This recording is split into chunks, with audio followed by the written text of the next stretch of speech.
Korean ভাষা শেখার সময় অনেক সময় মনে হয় কিছু শব্দ যেন বারবার ঘুরে ফিরে আসছে, তাই না? চলুন আজ আমরা কোরিয়ান ভাষার ঠিক এমনই একটা ধাঁধার সমাধান করব, যা শেখার পর শত শত নতুন শব্দের দরজা এক নিমেষে খুলে যাবে। হ্যাঁ, আমি জানি। বিশেষ করে এই চক আর শ্রোপ্তা প্রত্যয় দুটো, এগুলো দেখতে দেখতে তো মাথা খারাপ হয়ে যাওয়ার জোগাড়। কারণ এগুলো সবখানেই আছে, কিন্তু আসলে ভয় পাওয়ার কিচ্ছু নেই। যেমন ধরুন এই বাক্যটা ক্যংজে জগিন মুঞ্জে, যার মানে হল অর্থনৈতিক সমস্যা। এখানে ক্যংজে বা অর্থনীতি শব্দটার সাথে জক যুক্ত হয়ে একটা বর্ণনামূলক শব্দ তৈরি করেছে।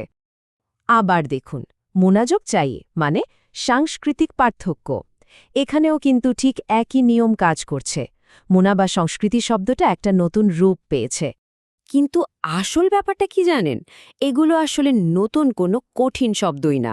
এগুলো আমাদের চেলা জানা বিশেষ্য পদেরই এক একটা পাওয়ার আপ বলা যেতে পারে, যা শব্দগুলোকে আরও শক্তিশালী করে তোলে। তো চলুন আমাদের প্রথম পাওয়ার আপটা আনলক করা যাক, আর সেটা হলো চাক। সহজভাবে বললে এটা অনেকটা ইংরেজির অ্যাল বা আইকের মতো। মানে এটা যে কোনো বিশেষ্যের সাথে বসে তাকে একটা বর্ণনামূলক শব্দে পাল্টে দেয়। ব্যাপারটা খুবই সোজা, মাত্র ৩টা স্টেপ। যেমন ইতিহাস বা ইয়ক্সা, এর সাথে যদি জক যোগ করা হয় তাহলেই সেটা হয়ে যায় ঐতিহাসিক বা ইয়ক্সাজক। কি সহজ, তাই না? মানে সহজ কথায় এই জক প্রত্যয়টা সাধারণত সেই সব কোরিয়ান শব্দের সাথে বসে যেগুলো আসলে চীনা ভাষা থেকে এসেছে, আর এটা শব্দগুলোকে ইংরেজি অ্যাল বা আইসি প্রত্যয়যুক্ত শব্দের মতোই একটা অর্থ দেয়। আচ্ছা, এই স্লাইডটা কিন্তু খুব ইন্টারেস্টিং, কারণ ত্বগের ব্যবহার এখানেই সবচেয়ে আকর্ষণীয় হয়ে ওঠে। এটা শুধু একভাবে না, তিনটা রূপে কাজ করতে পারে। এটা বর্ণনামূলক শব্দ হতে পারে, ক্রিয়া বিশেষণ হতে পারে, আবার পুরোদস্তুর বিশেষণ হিসেবেও কাজ করতে পারে। এইবার আসা যাক আমাদের দ্বিতীয় পাওয়ার আপের দিকে, শ্রোপ্তা। এটা একটা বিশেষ্যের সাথে একটা নির্দিষ্ট গুণ বা অনুভূতি যোগ করে, মানে শব্দটাকে আরও জীবন্ত করে তোলে। এটার নিয়মটাও প্রায় একই রকম। যেমন ভালোবাসা বা সারাংয়ের সাথে যদি সুরপ্তা যোগ করা হয় তাহলে তৈরি হয় সারাংসরপ্তা, যার মানে হল সারাংসরাউন বা লাভলি। আর এটা সবচেয়ে পপুলার উদাহরণটা তো আমরা সবাই শুনেছি, তাই না? পিএসআইয়ের সেই বিখ্যাত গ্যাংনাম স্টাইল গানটা মনে আছে? ওই যে একটা লাইন ছিল, আরুমদাওয়া সারাংস্রব, ওটার মানে হলো তুমি সুন্দর, তুমি সারাংস্রব। আরেকটা খুব কমন উদাহরণ দিই।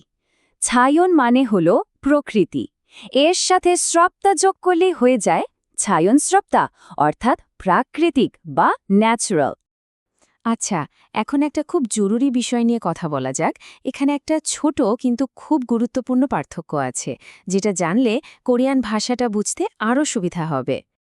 ধরুন হতাশা শব্দটা কোরিয়ানে হলো শিলমাং। যখন কেউ নিজে হতাশ, মানে নিজের ফিলিংসটা বোঝাচ্ছে, তখন সে বলবে শিলমাং হাদা। কিন্তু যখন কোনো জিনিস বা কোনো পরিস্থিতি হতাশাজনক, যেমন পরীক্ষার রেজাল্ট, তখন ব্যবহার হবে শিলমাং স্রপ্তা। ঠিক একই নিয়ম খাটবে সন্তুষ্টি বা মাঞ্জকের ক্ষেত্রেও। কেউ নিজে সন্তুষ্ট হলে বলবে মাঞ্জুক হাদা, আর কোনো কিছু বা তার ফলাফল সন্তোষজনক হলে সেটা হবে মাঞ্জক শ্রব্দা। আশা করি পার্থক্যটা এখন পরিষ্কার। তো এই দুটো পাওয়ার আপ শেখার পর আমাদের নতুন সুপার পাওয়ারটা কি দাঁড়ালো? চলুন এক ঝলকে দেখে নিই। এখন থেকে কোনো বড় কোরিয়ান শব্দ দেখলেই ঘাবড়ে যাওয়ার কিচ্ছু নেই। জাস্ট শব্দটার মূল বিশেষ্যটা খুঁজে বের করতে হবে, আর তারপর দেখতে হবে সাথে জক বসেছে নাকি শ্রোপ্তা। ব্যাস, দেখবেন শত শত নতুন শব্দের মানে একদম জলের মতো পরিষ্কার হয়ে গেছে।